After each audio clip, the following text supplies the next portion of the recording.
everybody. Welcome back to Too Many Men. My name is Allison Lucan, and as always, I am joined with the family-loving and multi-talented Sarah Sivian. Sarah Sivian, I'd ask how you are, but I believe you have a debt to pay, Sarah.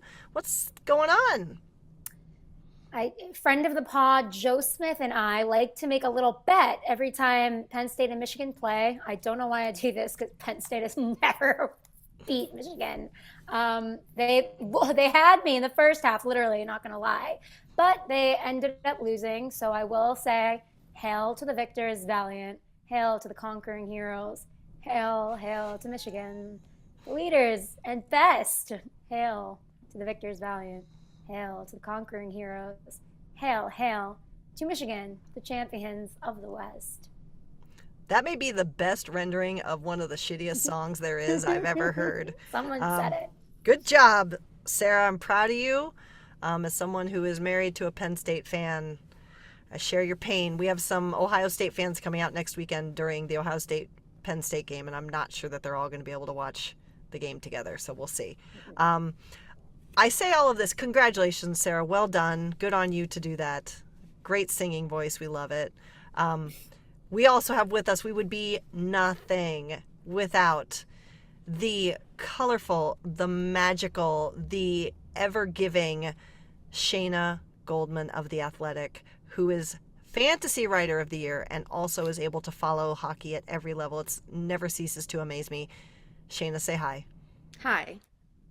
Beautiful singing. Really, I don't know a fucking thing about college football. I don't watch it unless I'm working it. I know nothing, but that was wonderful. And Joe wants to know how'd she do? Hashtag.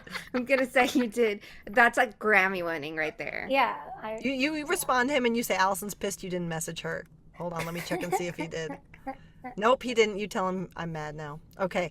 Joe, we don't have time for you or your fight song. We've been over this. We've been over this. All right, here we go, kids. It is time to get to the show. We have hockey to discuss. It is NHL hockey season. And before we get into the actual action on the ice, it is time for Sarah Sivian's favorite segment. Sarah? Bit-o news. I We're going monotone today, guys. How serious you get for the drum roll. So this happened a little bit ago, but we felt very compelled to address. Why? Why are we compelled? Oh, because we love torts and we love the Leafs. We are a pro torts, pro Leaf podcast. Thank you. I forgot. You're welcome. Yes, so this went out a while ago. Oh my gosh, it only went out like a week ago, you guys. It feels literally like it was a month ago.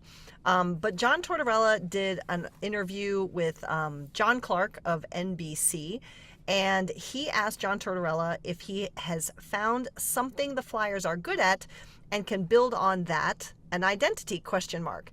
The text of the tweet and what mostly went around was, quote, no, end quote. There was also a video clip that is, in fact, an accurate representation of the beginning of John Tortorella's answer. None of that is surprising to me.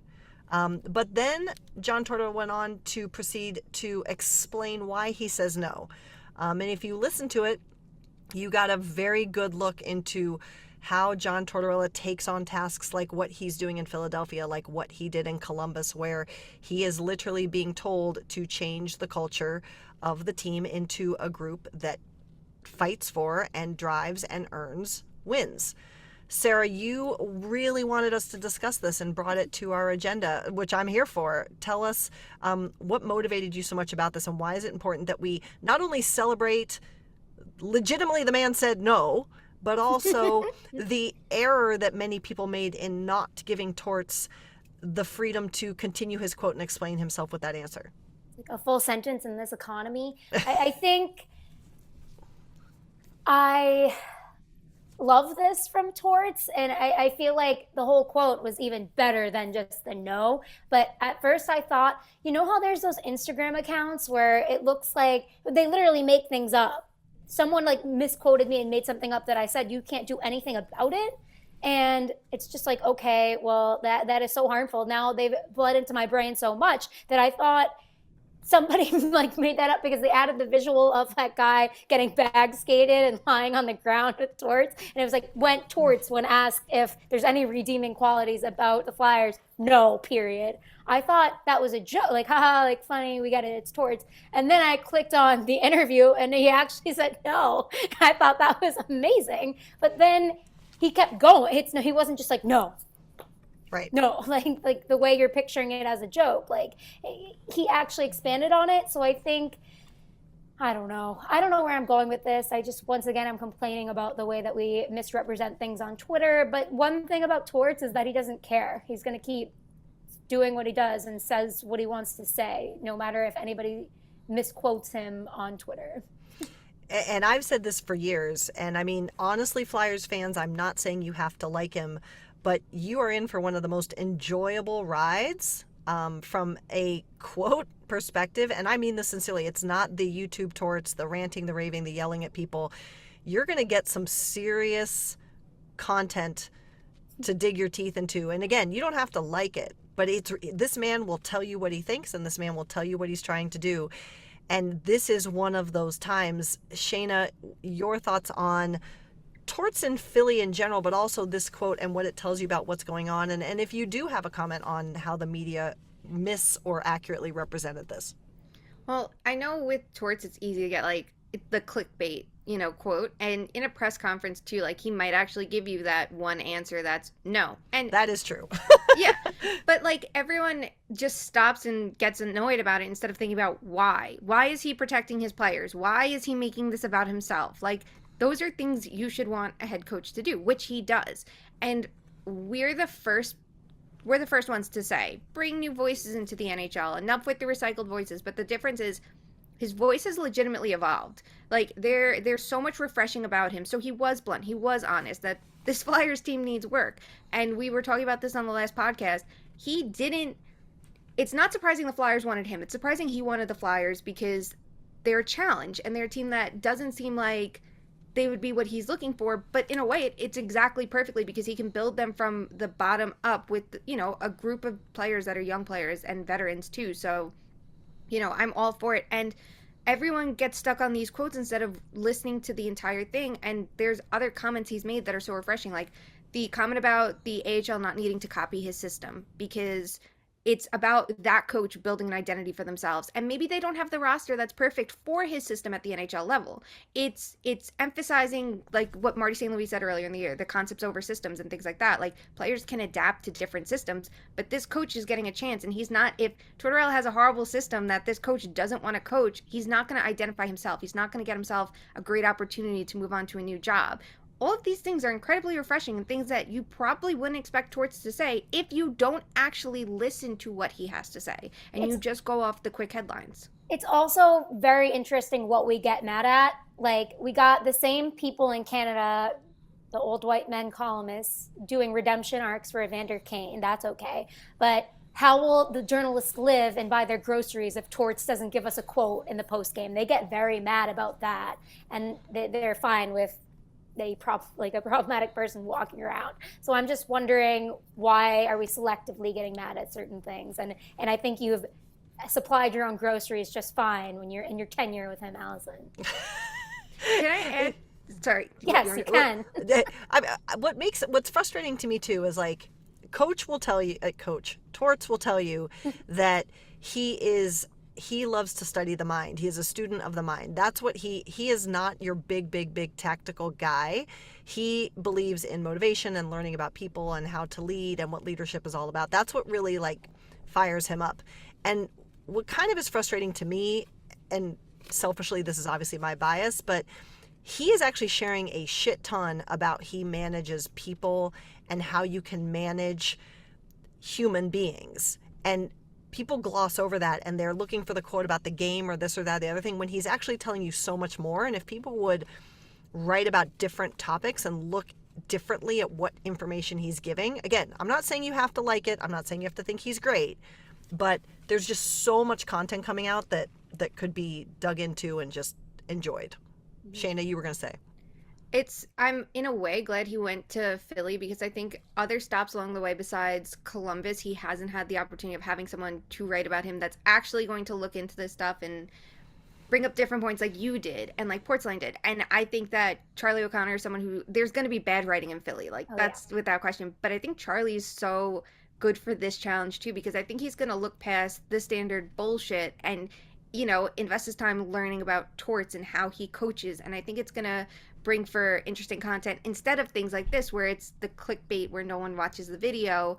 And I get wanting that quick no quote. I get it, but there was so much more to it that I think everyone just kind of brushed aside. So I'm hoping that it's like more content that we see from Charlie that brings out the things that you did so well, Allison, when he was in Columbus. And just to close this out, it's so funny that it's the Charlies and the Allisons bringing this out when people like, it's the irony, right? That, the stats people don't actually understand like feelings and they're the ones like seeing beyond them and actually being unbiased and analyzing this instead of like, I was going to be me instead of crying themselves to sleep about not getting a quote because their article can't survive without a quote. Just saying.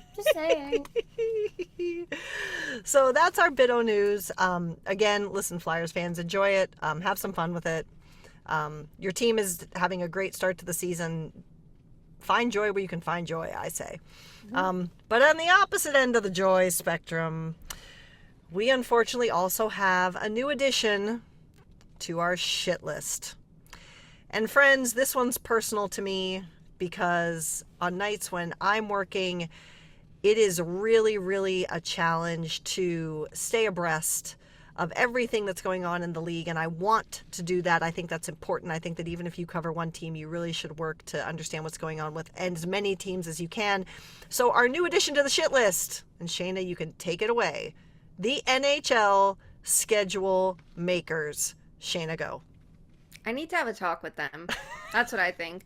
Now, I'm not just holding out bitterness because I think we've discussed this before. It was a job I applied to out of grad school and I very much wanted and didn't get. I thought I would be very good for this because I think it's a challenge that is so intriguing to balance the schedules of hockey with other sports, with other things going on in the city, the travel, whatever.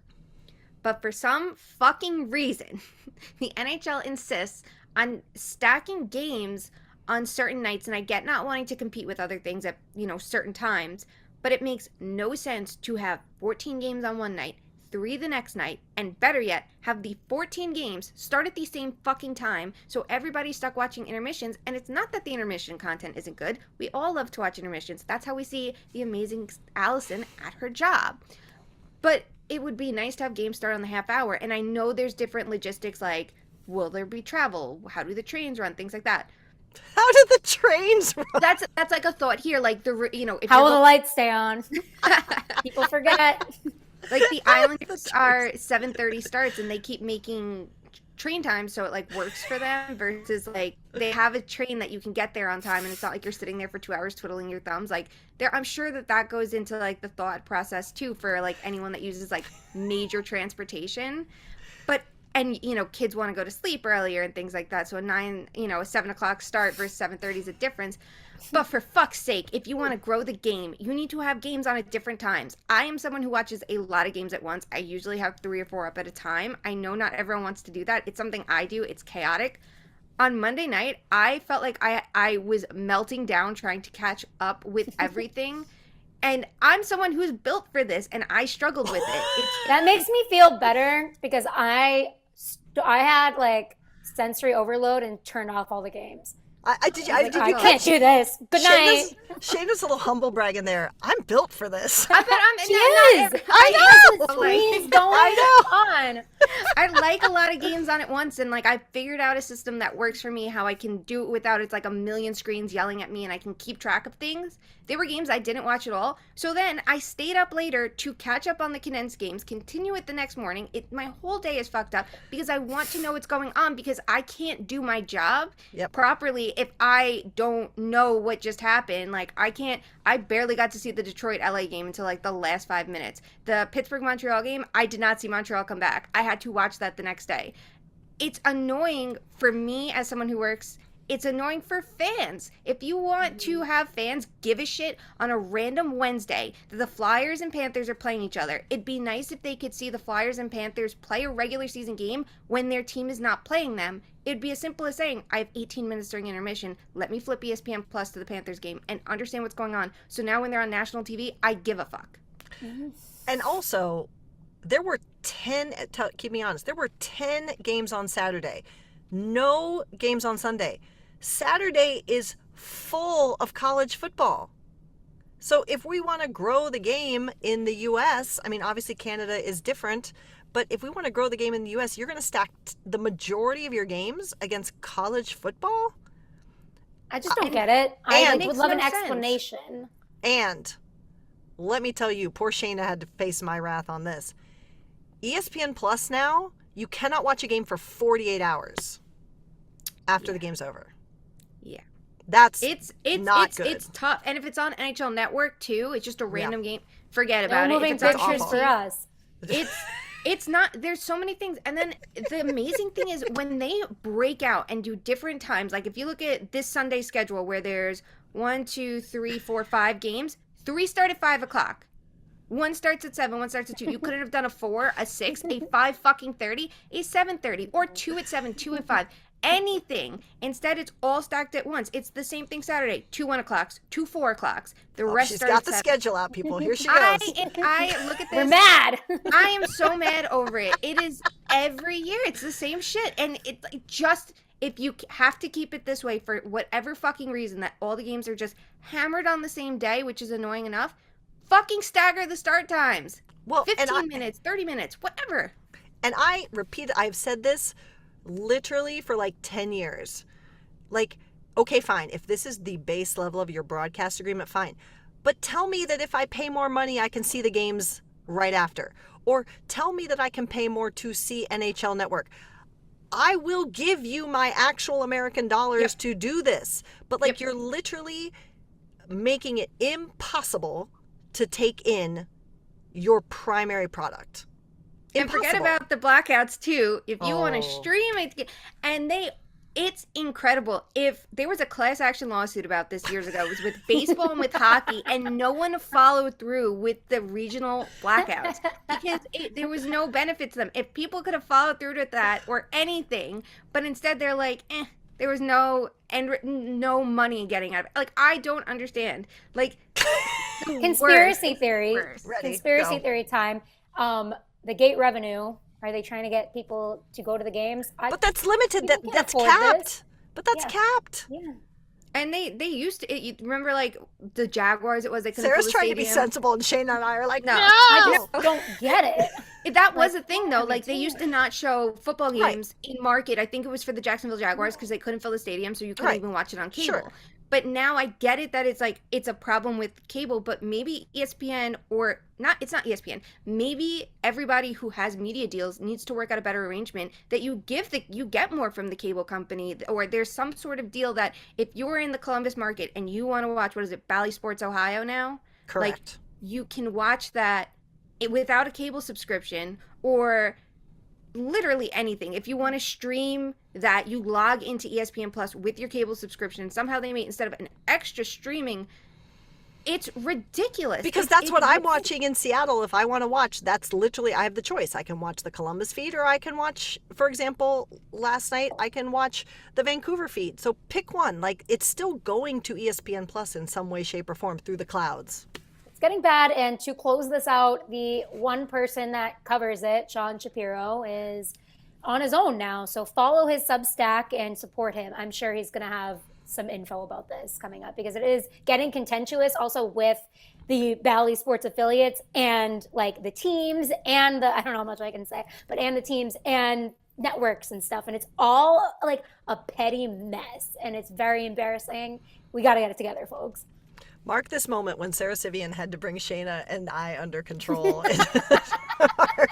It's always someone who has to bring me under control. So you two are going to just rotate it. But I like that you are so fired up by this, because it's infuriating. And the other thing that does bother me too is, like, it's not easy to go back through archives. Like, no, it's not. There's not, I get Okay, as And someone who, and the condensed recap gives you no sense of the flow of the game. And I get it. I think that is an impossible ask. You're basically seeing goals, right? Or like you don't even necessarily see a big injury because the league doesn't like to show hits or things like this. So you get no sense of the narrative. You get no sense of the flow. It's insane.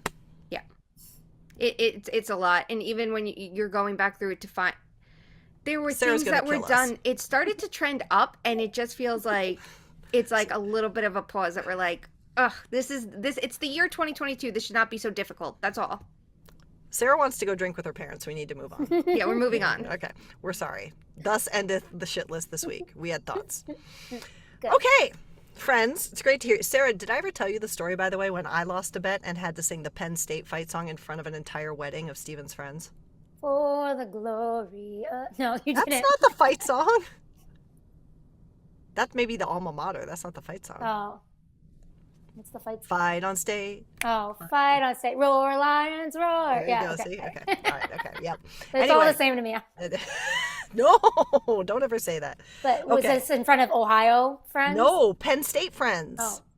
They made me. They Oh. told me I didn't have to pay up the bet and sing in front of the whole wedding, and then I started drinking, and then they made me get in front. And it was horrific. It was awful. It was I would embarrassing. pay for video of this. Me too. Thankfully, Next time I'm we see so Allison, old, it we're doesn't getting her exist. shit hammered. No. And we're just gonna make her sing. Come to Seattle in December for CHAC, friends. Alaska Airlines is providing a discount to anyone who buys tickets. Oh, you should On my put a birthday. link. Can we put a link to that in the bio too? Because we should promote it more.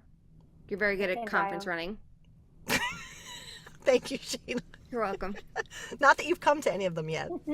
Well, I didn't get to Columbus for that one.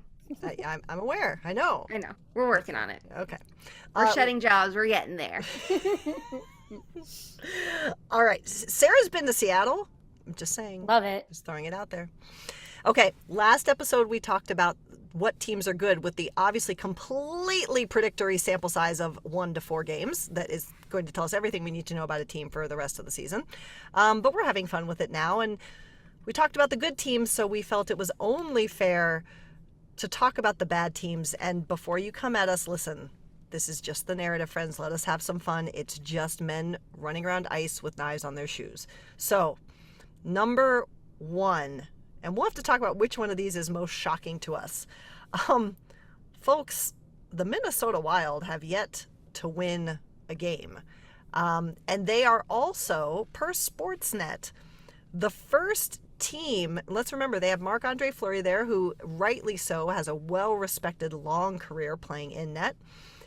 The Wild are the first team to allow 20 goals through their first 3 games of a season since the 1989-90 Red Wings. Sarah, your thoughts on Minnesota? I think I want to start with my thoughts on the 1989-1990 Red Wings. That's a shocking stack for them, right? Like that's Yes. approaching the dynasty there. Yes. So I don't know what that just goes to show all the, no, sorry, Sportsnet, but all these Sportsnet stats really don't mean shit. They are interesting though. They are interesting. And I do find this interesting about Minnesota and Joe Smith. They couldn't stop winning in Tampa, and then he goes to Minnesota, and they can't stop losing. So I think it's something to do with him. I don't know what, though. He's messed up the space-time continuum. But, yes, they're going to win again. Well, this is a very small sample, and it's fun to care about hockey again. But give us, 15 games until I think, a serious assessment is due. Okay. Sarah's being the So rational one. level-headed, I yeah. don't know what's going on. I'm not that she's not level-headed. Let's be very clear there. Okay, Shayna, your thoughts on Minnesota? I'll take the Get myself out of overreaction. this one. Shayna, on Okay. Minnesota. I am writing a story right now about the teams who have gotten off to bad starts unexpectedly. And Minnesota is the one I've already written. It's done. They were the easiest one to do because they are actually having problems. Their offense is not great right now. They're scoring at a similar rate to their offensive generation. But, with Kaprizov on the ice, they're not getting to the scoring areas as much, which you wouldn't expect. And I think with Greenway back and Boldy is going to be playing with Rossi, I think there's potential there. Problem is their defense. We know them for their defensive structure. We know them for being so good. It hasn't been great. The quote from Matt Zuccarello. That's iconic. Let's pull that up. Yeah, it's you can't expect to win games when you let in 14 goals in 2 games. Sometimes we play defense like we're a fucking junior team. And he's right, that they haven't been playing great defense. They're allowing a really high rate of shots against, which is very uncharacteristic for them. And their goaltenders need the support. Fleury at this point in his career, I do think needs more support than years past. Philip Gustafsson isn't as proven, and the goaltenders in all situations I think have allowed about 10 goals above expected so far. I think it's 19 goals against when they're expected to be closer to 9. So that right there is the killer. Will they bounce back? I think so. You need their offense to click. I think there's signs it's going to happen at even strength and not just the power play. The defense we know can get better. And if they can get average goaltending, that's good. But they have to get at least average goaltending. And at this moment, it's like, okay, you need to prove that you can get there. Indeed. I like how you dropped the little teaser into your upcoming article as well. That was solid. Love that. Thanks. Solid. Good job. Speaking of teams that can't win, folks, the Canucks, who were literally last season had their fans chanting Bruce, there it is, for Bruce Boudreau, who got the short leash of just a 1-year extension. That's right? He's just got the 1-year extension, correct? Okay. They are now the first team this season to make it to 4 games that they have lost after giving up multi-goal leads. The last one coming against Columbus the other night, that was an overtime loss. So the Canucks do have 1 standing point. It's bad enough to start 0-4. It's really rough to start 0-4 when you went up by more than 1 goal multiple times. We know that the team already had a team meeting after the loss to the Washington Capitals. I believe that was the 3rd game of their young season. Sarah, the Canucks, what do you make of it? Yeah, the thing is the process. When I used to be hanging around Rod Brind'Amour all the time, he would say he barely looks at the score of the first 20 games, and he means that win or lose. You could go interview him after a win. It's how happy are you to get the win, or whatever question you ask, and he's like, I'm not. We played horribly. So he is a belief in the process guy, and that has taught me a lot. And it's not only is this team losing, but they're losing after having multiple goal leads, like you said, and that's just the vibes could not be more horrendous. It's awful.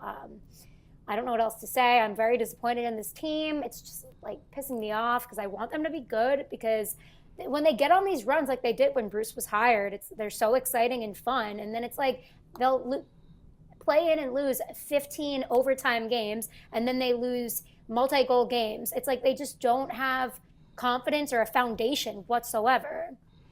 Yeah, and it's interesting. It's a cliche, but it is legitimately true. Trust me, because I covered teams where it happened for many years, that you can't win a Stanley Cup at the start of the season, but you certainly can lose one with a bad start. It's so hard to make up standing points. It seems like it mathematically shouldn't be, but it is. Shayna, the Canucks, your thoughts?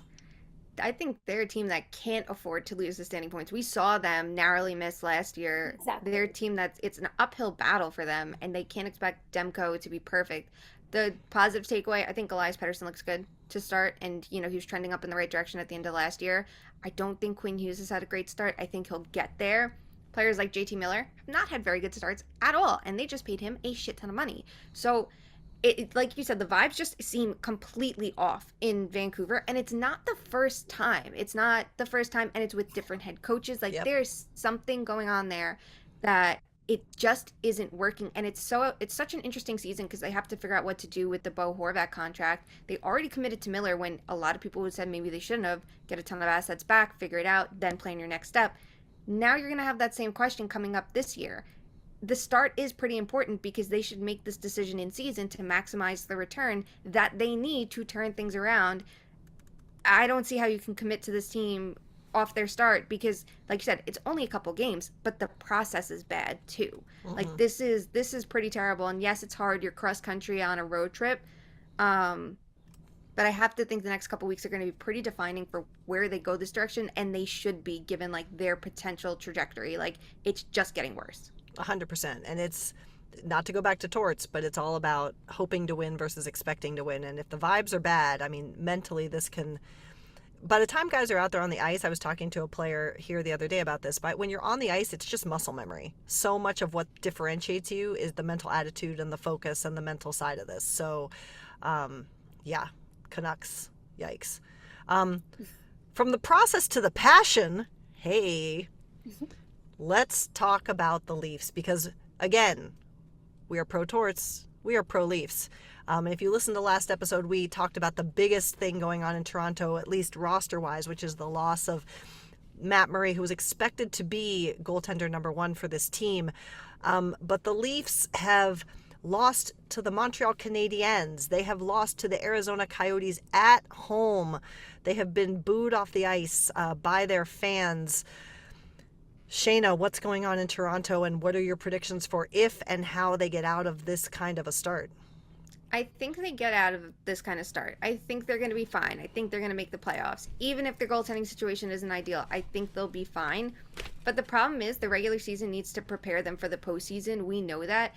And honestly, the way that they're losing games, I'm wondering, do you expect to win? Are you prepared to win? And it feels like they expect to win. And I get to a point that they do. They're one of the favorites for the Stanley Cup this year, but you need to be more prepared. You need to be mentally prepared. And it's something, if we look back to last year's postseason, the difference between Toronto and Tampa, it's that will over skill conversation. Like Toronto, there were points where you just looked at them and you're like, you need to do more. You need to put it all on the line. And it feels like they need some sort of kick in the ass, and it's not going to get easier for them. They just lost Jake Muzzin to injury. You know, that's another defenseman down, and I think that they'll be okay with the rotation they have with everyone healthy, which it seems like everyone besides Muzzin, they're going to get there soon. But it's just not. I'm sorry. I get it. You have Kelly Yarncroc and Dennis McMalligan, the next Connor McDavids of the league that were undiscovered until they went to Toronto. But you need to do more, and it's on everybody. Matthews is trying, I'm sure, and Nylander and Marner, and it's not just them. It's literally everybody, and that's why like the conversation is going to turn to coaching. Sarah, what about the Leafs? Yeah, how does this affect the Leafs? I am not really worried about this team, honestly, but I'm here for the jokes, and I like to make the fans mad. Like, I just think it's hilarious. And I do think the questions that are being asked, like I saw someone ask Morgan Riley the other day, is it hard not to shoot on the power play when people are yelling shoot? Like, we just run out of questions to ask this fucking team. And it's so funny. Other people like, have. How do we get that? Like everybody gets so wrapped up in like these theories that don't even matter, and they let it bleed into like coverage of this team, fandom of this team, and like the team clearly lets it affect them too. It's like everybody like get it together. Go to a psychic or something. I don't know. Just get it together. Like do a cleanse. I don't know. But like it's not. I wouldn't be batting a bigger eyelash at this if it was any other team. Yes. Leafs, go to a psychic, please. But in the meantime, thank you for entertaining us with your takes. We have one last team we want to talk to, and this is another team that we talked about last episode quickly because of the injuries. And Shayna touched on this. Aaron Ekblad is out for a while. And now Florida's defense is a real problem. Shayna, you walked through this already last episode, and so this is a minor/major plug that Shayna's not going to repeat herself, so go listen to that episode if you haven't already. But overall, defense not looking great, particularly with Ekblad out. And what impact do you think this has short-term and long-term on this Panther squad? The defense did look good with in, and that's the problem. If you watch the Bruins-Panthers game, and yes, the Panthers almost came back. That's something they're very good at. They were the best team at coming back from, trailing 2 goals last year. They couldn't, because at a certain point that is, it's going to burn you. And you could see plays like Mark Stahl getting completely burned by David Pastrnak. That's going to happen even more now that he's playing a top pair role essentially, or a top 3 role, which he isn't built for at this point in his career. So unless the players that they're calling up can really step up, like it's a bad problem just got a lot worse. And they have to hope that their goaltending can contain it. And there's legitimate questions to whether Bobrovsky can, and that's really concerning for Florida when they invested so much in last year and this year. They have to hope that they have a better result this year, because if not, it's not going to get easier from here, and the assets are just depleting as, they keep going through this like window of contention that they want to be in. Sarah, are the Panthers in trouble in your eyes? Yeah, exactly. The worst part is, and it is the perfect word to describe it, is concerning, because we all knew this was going to be an issue. And then, oh my God, it's an issue like that they should have addressed, and it's just going to get worse. Like there's no point in the season where something like that is like, oh, a new player magically appears and everybody's, it's like that. You got to be the Canes. I will give them credit for the way they always had like 10 NHL defensemen, like right there, and they were like younger and they could jump up and they want the opportunity really bad. And it's like you have to have that kind of depth on defense. You just do. And also with that, sorry, with Florida, we can look at in years past when they were able to spot those players who made literally nothing. Carter Verhaeghe, Jonathan Marchessault, those were Cam Lawrence finds. You know, they still have an analytics department, but it shows the importance of it, because we could say, well, they don't have the cap space to improve their defense. With the right people, they can find those market inefficiencies a little bit better, and ideally could have found defensemen for league minimum or low contracts that could have helped. And I really wonder if they, you know, what influence a team's department has on these decisions, because I think they'd be very helpful here. All right. Those are the 4 that are on our radar for teams that are in trouble right now. Rapid fire real quick. Just name another team you're worried about early. Sarah, is there one that comes to you? The Wild. I mean, I don't know if, we already discussed this, but that's like, it's not just like there's a quadrant of bad but expected. Yep. Whatever, funny, whatever. This isn't funny or expected. I don't like it. I want them to turn it around. Shayna, anyone else? The Devils. They are not that bad below the surface, but yet goaltending seems to be the problem. Do you know what the Devils, Canucks, and Lightning have in common? I bet you're about to tell us. Bad coaches. No, they all Just kidding. I'm kidding, everybody. Exactly. Yes. They all lost to the Flyers already this year. Like, it's not a great start, and maybe they can turn it around, and they, you know, we can look at their win over the Ducks and go, well, they figured it out against a team that's not good, against a team that's on, you know, the heels of a back-to-back. They need more, and there's questions to whether the defensive system is going to support their coaches, their goalies too, but outright, this is the tandem they commit to. Yep. I'm struggling. I don't know if I want to put Columbus on this list, because you know, I'm on record as saying I think they're still building, but I mean, this is a pretty rough start. And granted, Patrick Laine is out, but this is still a pretty rough start. So we'll see if they can turn it around after that game last night. The narrative was rough with somebody had to win, either them or the Canucks, and finally end their streak. And now it's Canucks Wilder, the next matchup, by the way. That's Thursday night. Someone has to win. That's fantastic. That's fantastic. Before we come off of hockey completely, we joked around about this on Twitter, but we at Too Many Men want to put our money where our mouth is this year. We do not seek to make a profit off our merch. We turn all that money back into community efforts and supporting things we believe in. And so we are putting our money where our mouth is this year with one very specific hockey event. Shayna, tell the people what it is. We are going to track Too Many Men penalties and donate at the end of the year based on how many there are. So right now we're at 14 ahead of Wednesday night's games. So, you know, we'll see how many teams can keep running those numbers up. Vancouver and Edmonton leading with 2 apiece. There you go. We are in the process of picking our recipient or recipients. We will keep you posted on that. We're just happy to be a part of this. Sarah, you want to say anything about our intentional charitable efforts this season? Yeah, just thrilled to keep doing this. Buy our merch to support the cause and add to the fund. And thank you all. There you go. All right. Well, we end every episode with our favorite game and my spouse's least favorite named game, and that is Fuck, Marry, Kill. We love when our Fuck, Marry, Kill games come from our listeners, so please keep those coming. You can always send them to us at our Twitter, which is at 2_much_man. This episode's FMK comes from at Finn Not Dead. And here we go. This episode, Shayna, you're up first. You ready? Let's go. Okay. I'm ready. Here we go. Sarah, write these down so you remember. Here we go.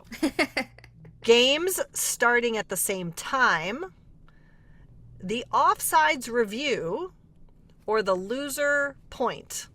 Hit it. Okay.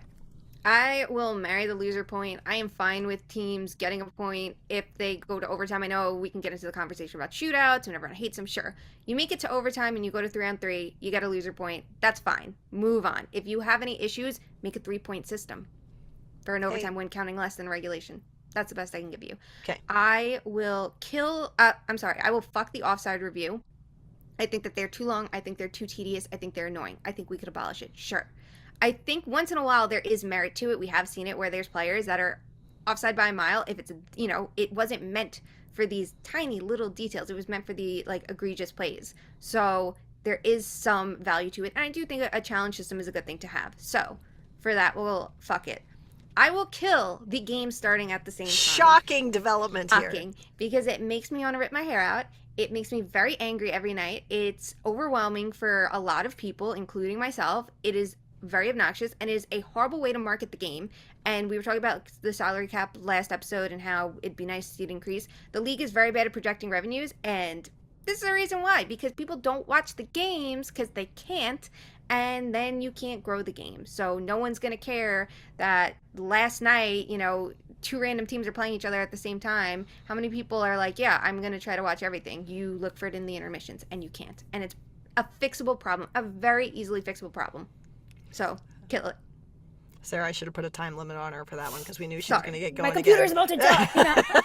I am killing. God, these all really suck. So the hardest ones are when they're all really bad. Yes.